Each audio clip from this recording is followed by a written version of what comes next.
don't change your attitude and start working hard. Get it? Don't go out of this university without memorizing the book of Allah subhanahu wa ta'ala. And it is not difficult at all. It's all about strategy. It's all about high determination. It's all about you understanding the virtue and the promise of Allah subhanahu wa ta'ala if you were to master the knowledge. Get it? There are strategies to be followed for you to finish the book of Allah subhanahu wa ta'ala before you graduate. There is no contradiction between the knowledge of dunya you get in the university, whatever university you are studying, not only UI, and the memorization of the book of Allah. Why do I start with it? Because it is the key to all knowledges.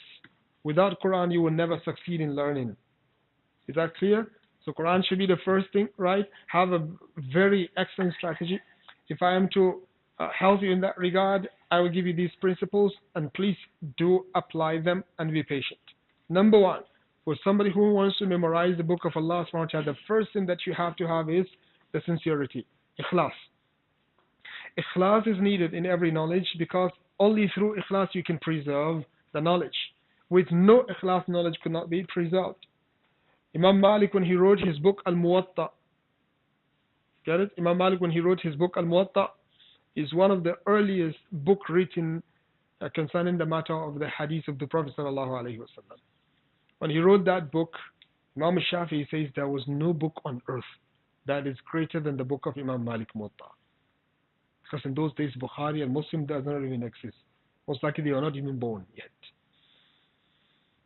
So he wrote an excellent book, get it? Talking about the Sunnah of the Prophet sallallahu alaihi wasallam and its preservation and the way it should be understood. When he wrote that, he has his own rivals. As usual, you have students also who are your rivals, your classmates. They always challenge you. So people start writing Muwatta. Everyone write a book, Muwatta, Muwatta, Muwatta, Muwatta, Muwatta. So the student of Imam Malik went to him. They told him, Imam, you have wasted your time. You have written a book, you get it, which took a lot of your time, but now everyone is writing Muwatta. It was supposed to be the only book on earth, but now we have a lot of Muwattas also. He told them, don't worry. You will know by Allah in the future that only that which is written for the sake of Allah subhanahu wa ta'ala will remain. Today, if you say Muwatta, the first Muwatta that will come to the mind of a student is what? Muwatta of Imam Malik. Do you know Muwatta of Abdurrahman bin Abi Zayd? That one used to fight Imam Malik like, I don't know how to describe them. And they are both scholars, not only scholars, great scholars. Abdurrahman ibn Abi Zayd is very great scholar and a very pious person. We hope, inshallah, he was like that in the eyes of Allah subhanahu wa ta'ala. The king says, I used to be afraid of him more than the way I'm afraid of Allah subhanahu wa ta'ala. That's Ibn Abi Zayd. Very strong in his piety and very strong in the knowledge, but he used to fight his friend Imam Malik. That was the fatwa he gave. He says, if Imam Malik did not make tawbah in his fatwa, his head should be cut off. That's the reason why scholars said, and this is also for all of us, the scholars said, كلام الأقران يطوى ولا يروى. The criticism that usually happens among the scholars themselves, those colleagues, those friends, you get it, classmates, they used to criticize themselves. They said, يطوى ولا يروى. You folded it, you hear, you listen to him, kicking this scholar, like what we hear nowadays, talking about this, talking about that, you just smile. When he finished, just narrate the correct one. Let him finish his criticism. Just fold it, but you don't narrate it to others. Because if I have, let's say, Abdullah, right? Let's say Abdullah is my sheikh. And don't remind me your name. Sadman is also my sheikh. If you remind me, then the example will be fake. Okay. So Sadman is my sheikh and sheikh also is my sheikh. But they fight each other. If I follow Abdullah, that means the knowledge which Sadman has, I'm going to lose it. And if I listen to Sadman, I'm going to lose the knowledge that is supposed to be given to me by Abdullah. That's why the scholars said, as long as both scholars are upon the right way, leave them with their fights, with their battles. You just go and benefit from each other. The point is, both of them are sound and okay. Is that clear? So the first thing is what? Ikhlas. We don't say those scholars who wrote Muwatta are not sincere in their writings. No, we don't claim that. But the point is, they wrote the book because Imam Malik has written. The intention might be good, but we're trying to imitate Imam Malik in that. Imam Malik was not tracing anyone. He was trying just to compile the Sunnah of the Prophet ﷺ just for the sake of Allah so that it will not disappear. Ya akhi, when you write a book of hadith. Don't call it Muwatta. Call it something else. Why Muwatta? After you know that somebody has written Muwatta also from the beginning.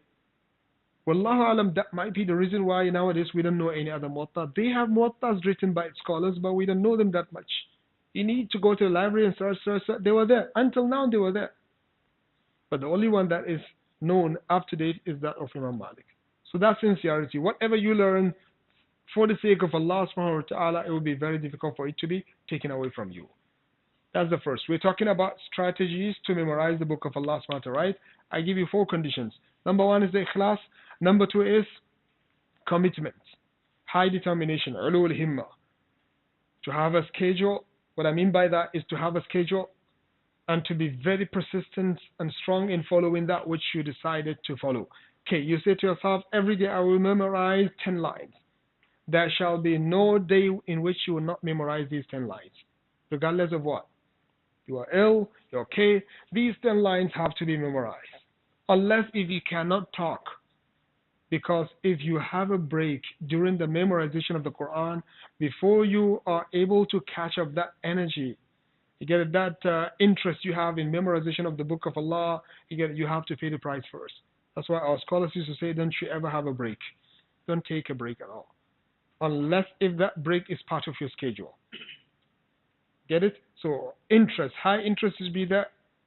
You get the idea? Ulul himma, commitment. You get it? Quran needs commitment, especially when it comes to the revision. Condition number 3, patience. Patience. This one is really necessary. The day you say, I'm going to take the advice of my sheikh to memorize Quran, it's just like you are telling shaitan, I declare a war with you.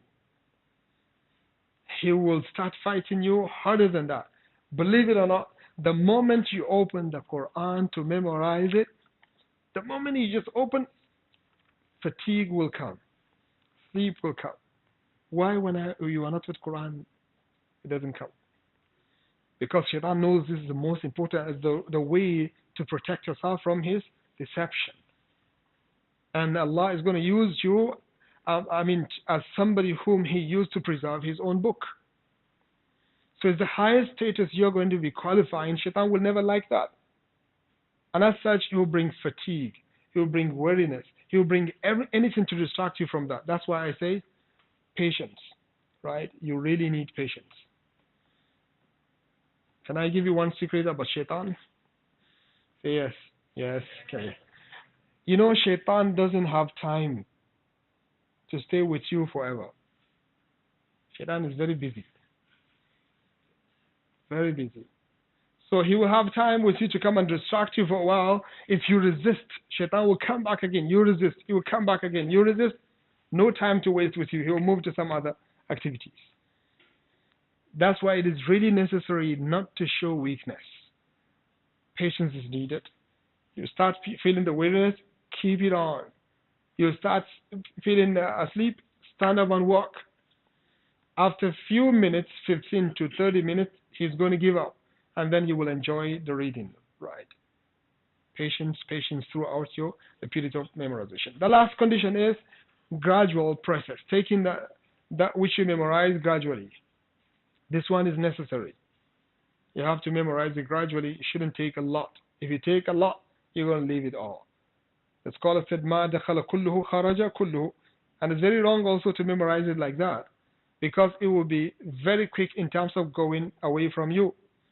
When you memorize gradually, when the Quran is going away from you, it will keep on going also gradually. By the time, before it goes out completely, you will realize that Quran is going, you will come and bring it back. But if you take it, you put it at once, it will go also at once.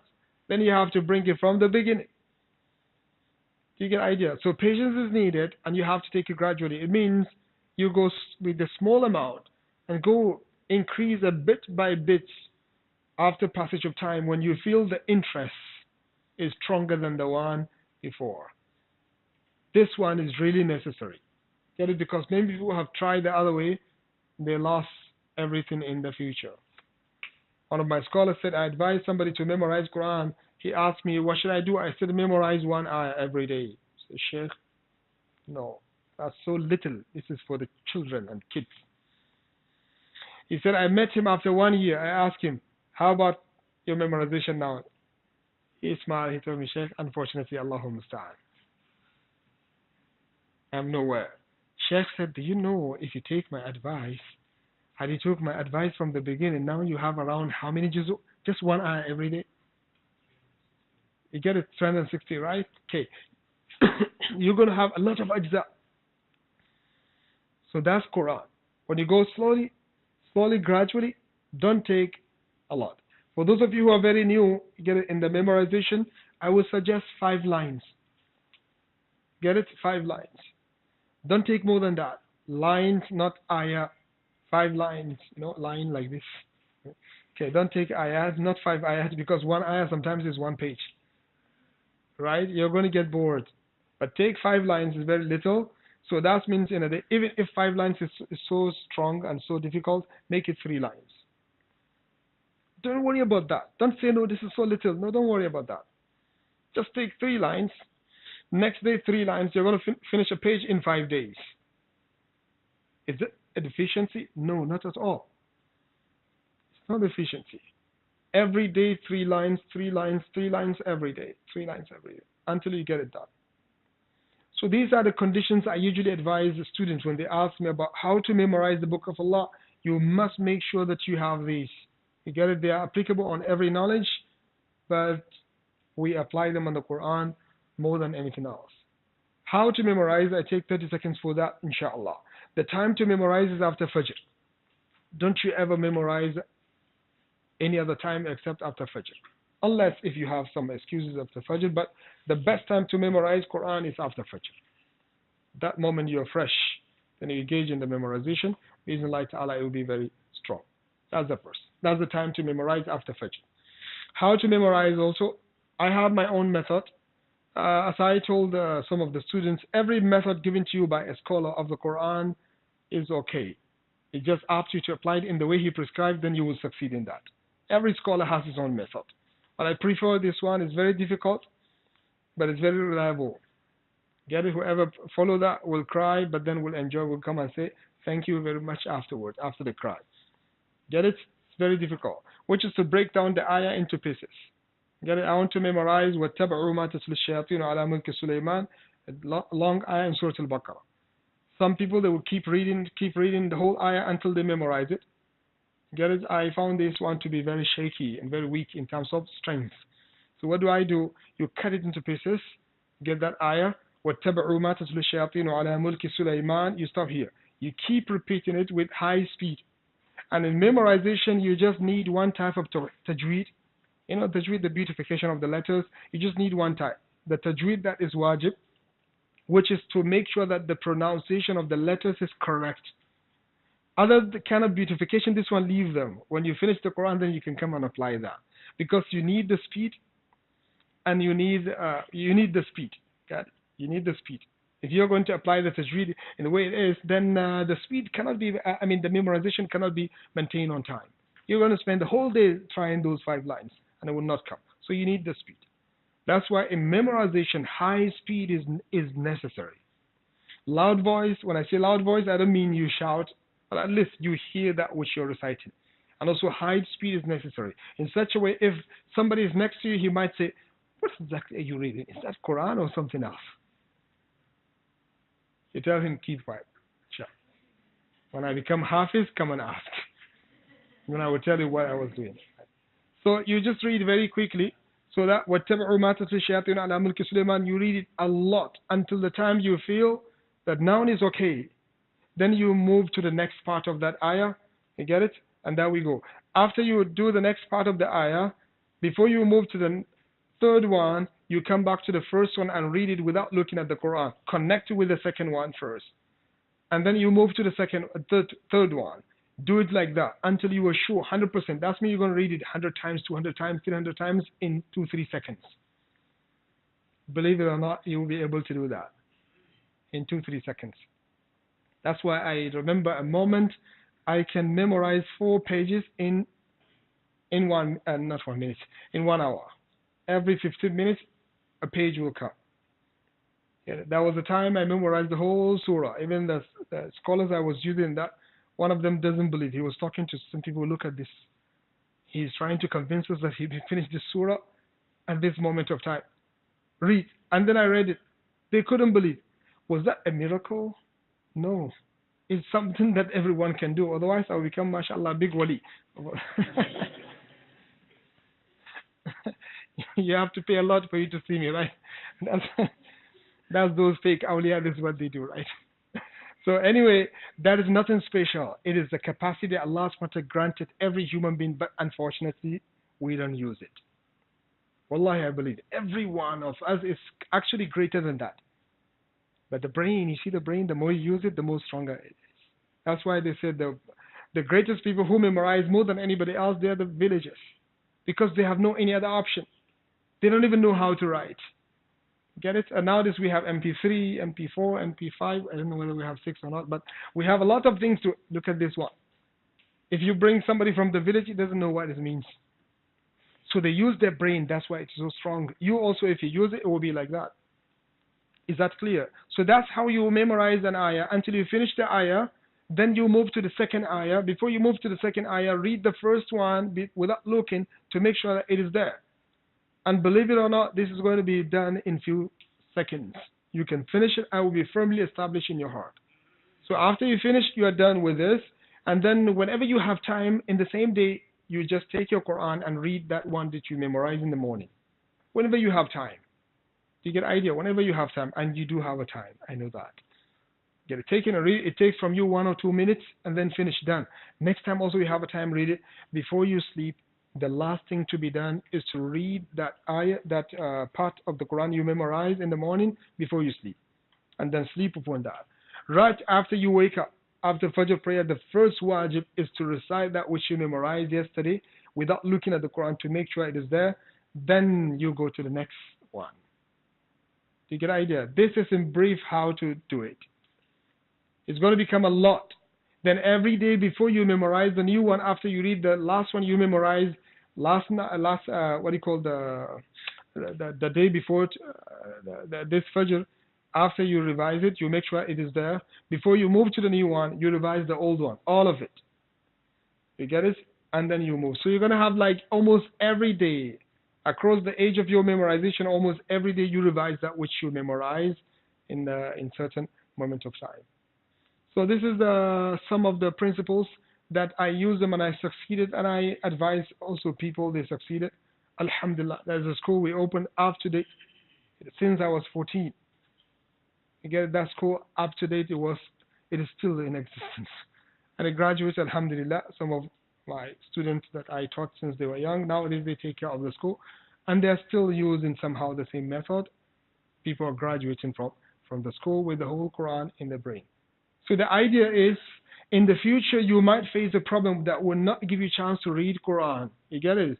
Then that kind of memorization you have, I'm telling you, will help you to keep Quran. When you come back to it, you will find it.